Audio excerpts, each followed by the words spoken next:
Assalamualaikum warahmatullahi wabarakatuh. Alhamdulillah, pada kesempatan kali ini kita kembali bertemu dalam perkuliahan pengantar manajemen.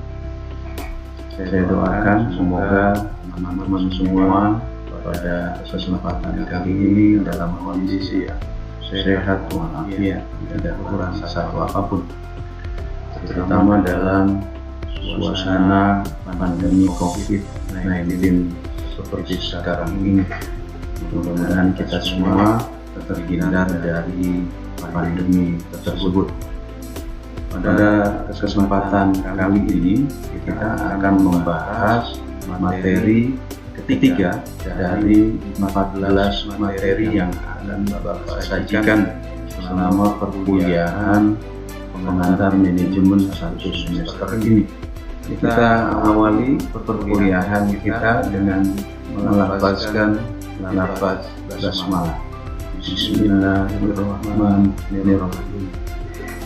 Materi kita kali ini adalah kekuasaan, kewenangan, tanggung jawab, dan delegasi.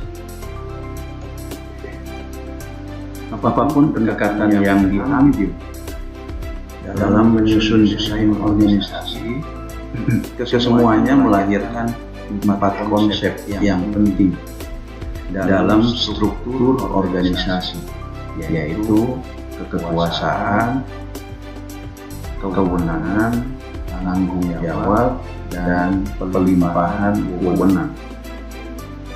Ketika kekuasaan, kewenangan, serta tanggung jawab tidak dapat sepenuhnya dipegang oleh seseorang, maka dapat dilakukan apa yang dinamakan sebagai pelimpahan kekuasaan dan kewenangan sekaligus juga tanggung jawab, atau apa yang dinamakan sebagai delegasi. Apa itu kekuasaan?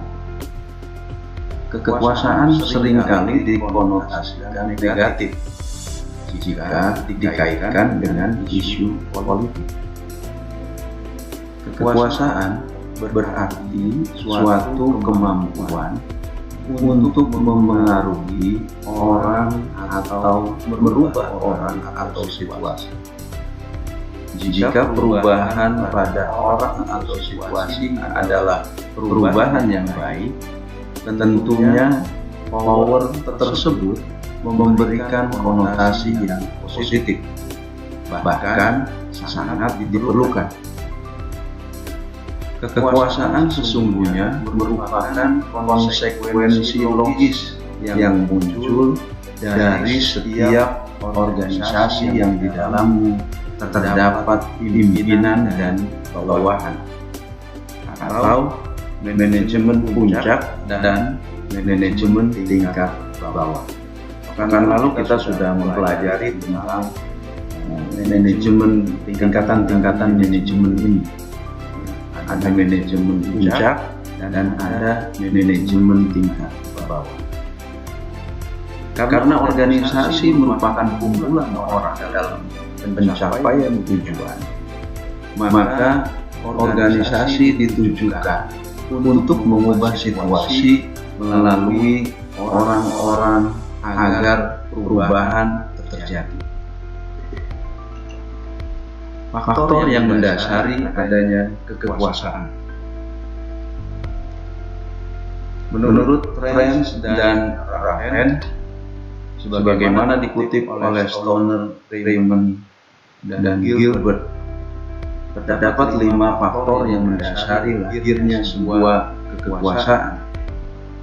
5 faktor tersebut adalah reward power, courtship power, legitimate power, expert power, dan reference power.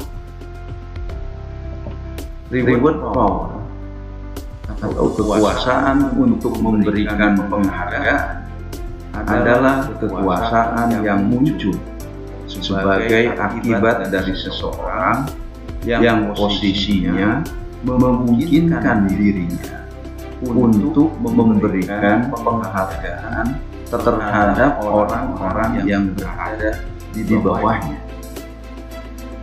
coercive power, kekuasaan untuk memberikan hukuman, adalah kebalikan atau sisi negatif dari reward power. Kekuasaan ini merupakan kekuasaan seseorang untuk memberikan hukuman atas kinerja yang buruk yang ditunjukkan oleh tenaga kerja dalam sebuah organisasi. Legitimate power atau kekuasaan yang sah adalah kekuasaan yang muncul sebagai akibat dari suatu legitimasi tertentu.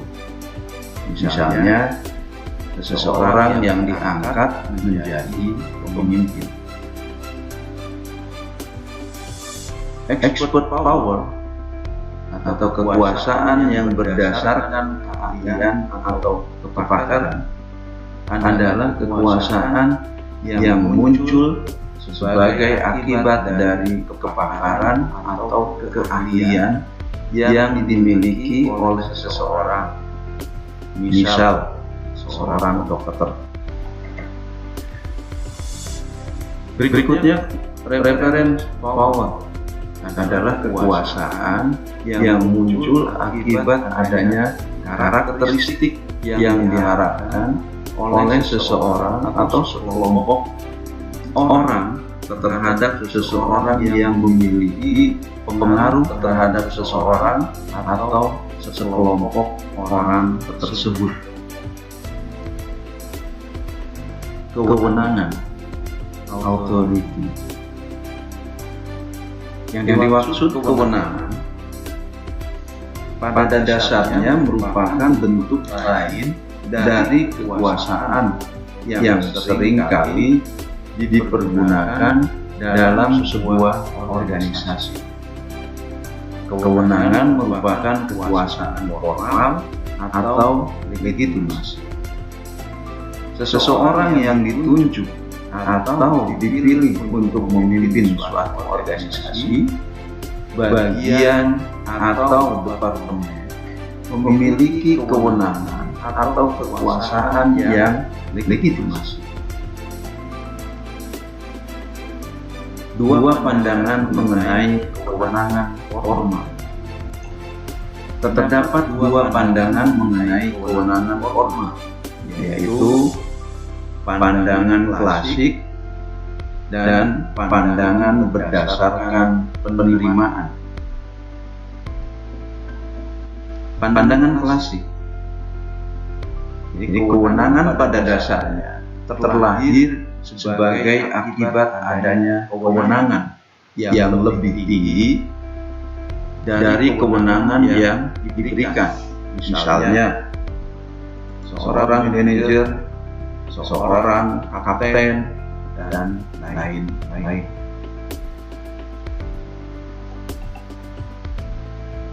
Pandangan berdasarkan penerimaan.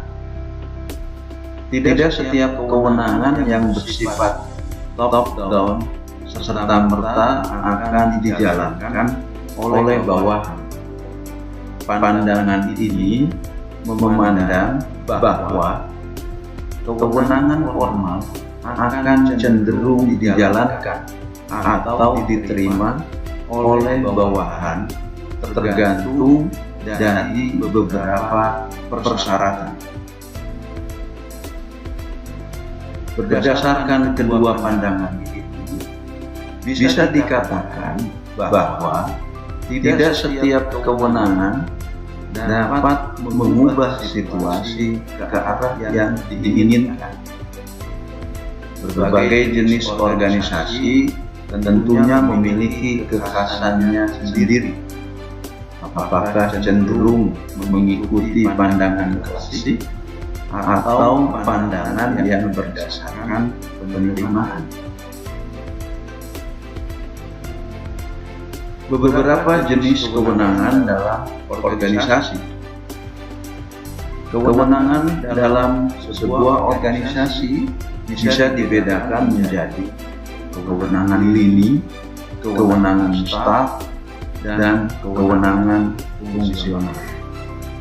Perbedaan dari ketiganya terletak pada jenis keleluasaan dan kekuasaan yang dimilikinya berdasarkan posisinya masing-masing dalam organisasi. Kewenangan lini adalah mereka yang dalam organisasi bertanggung jawab terhadap berbagai kegiatan dalam rangka pencapaian tujuan organisasi. Sebagaimana dapat dilihat pada gambar 3.1, garis tegas atau bukan putus dari bagian organisasi tersebut menunjukkan kewenangan garis dari setiap bagian yang ada. Gambar 3.1, kewenangan garis dalam bisnis restoran.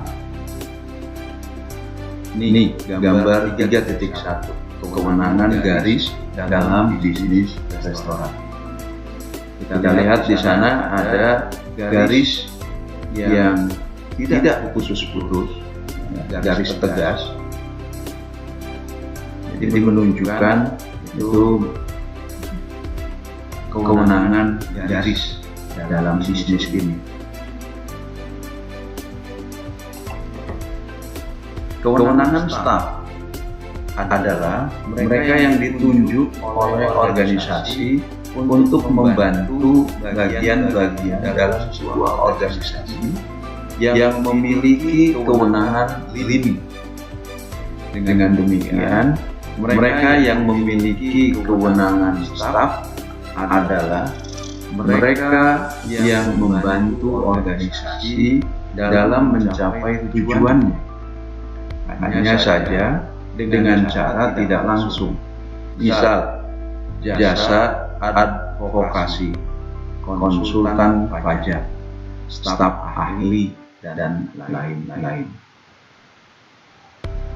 Kewenangan fungsional adalah mereka yang berada dalam bagian tertentu di organisasi, memiliki kewenangan lini maupun staf. Namun juga dikarenakan tugasnya diberi kewenangan untuk melakukan kontrol atau koordinasi dengan bagian lain.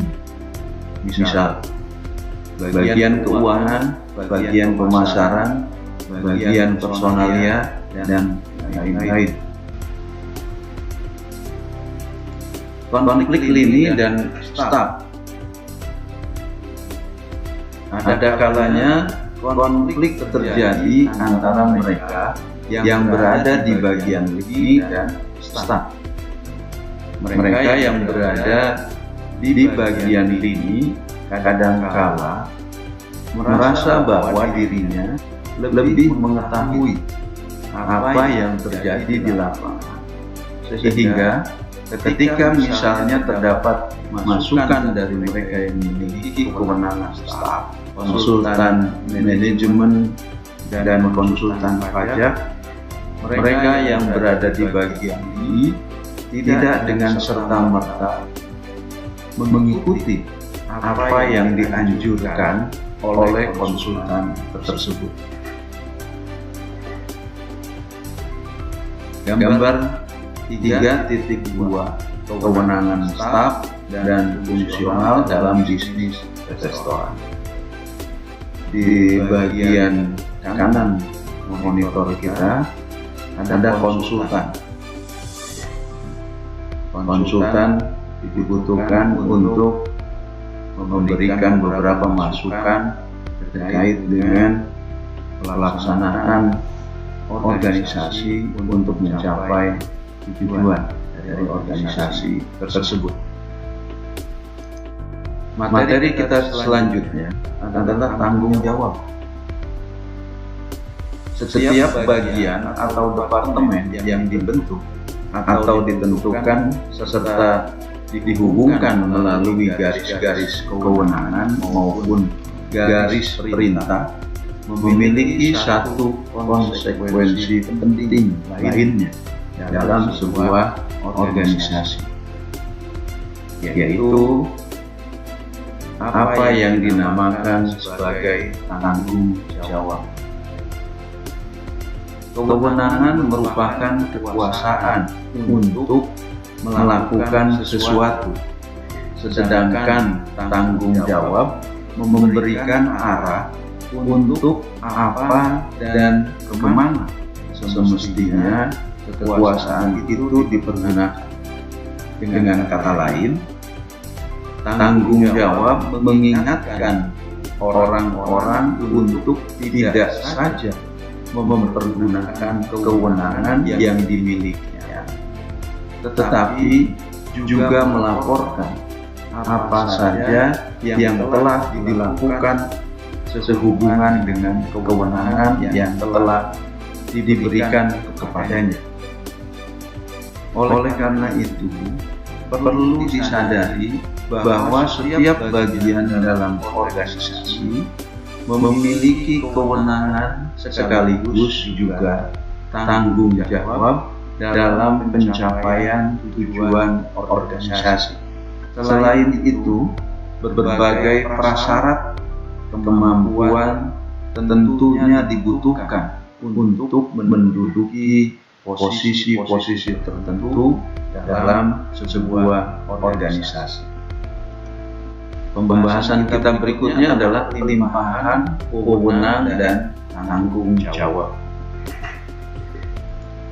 Pelimpahan wewenang pada dasarnya merupakan proses pengalihan tugas kepada orang lain yang sah atau terlegitimasi menurut mekanisme tertentu dalam organisasi, dalam melakukan berbagai aktivitas yang ditujukan untuk pencapaian tujuan organisasi yang jika tidak dilimpahkan akan menghambat proses pencapaian tujuan tersebut.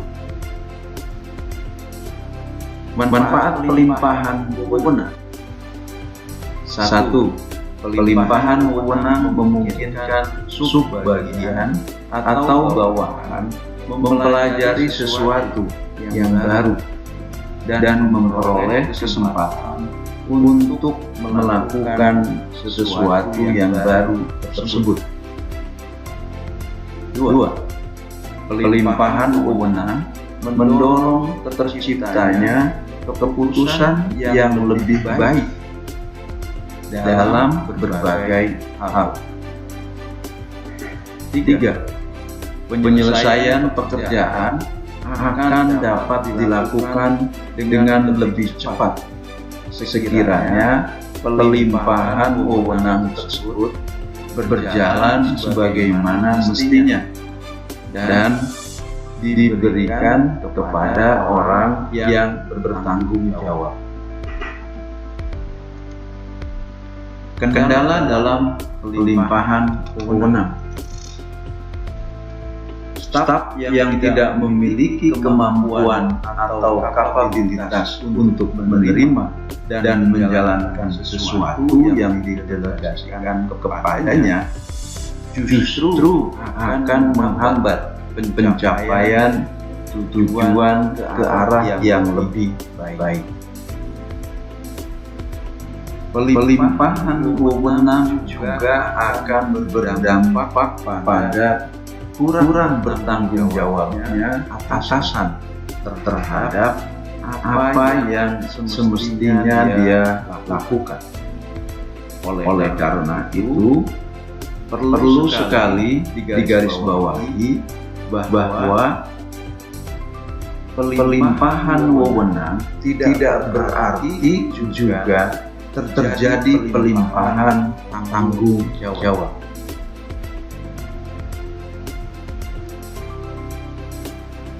Kunci pokok agar pelimpahan wewenang efektif.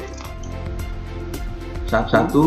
Kepercayaan manajer terhadap bawahan dalam melimpahkan wewenang perlu diiringi dengan pemberian kebebasan kepada bawahan untuk menjalankan kewenangannya menurut caranya sendiri.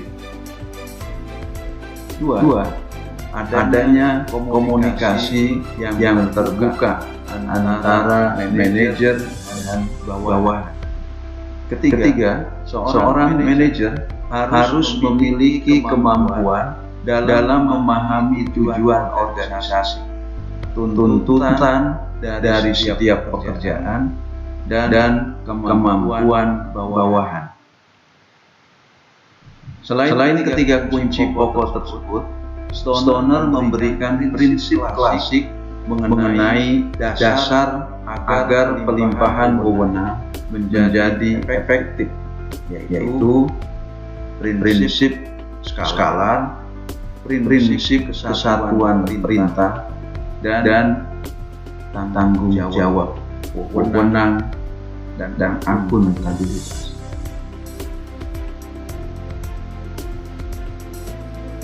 Tindakan agar pelimpahan wewenang berjalan efektif.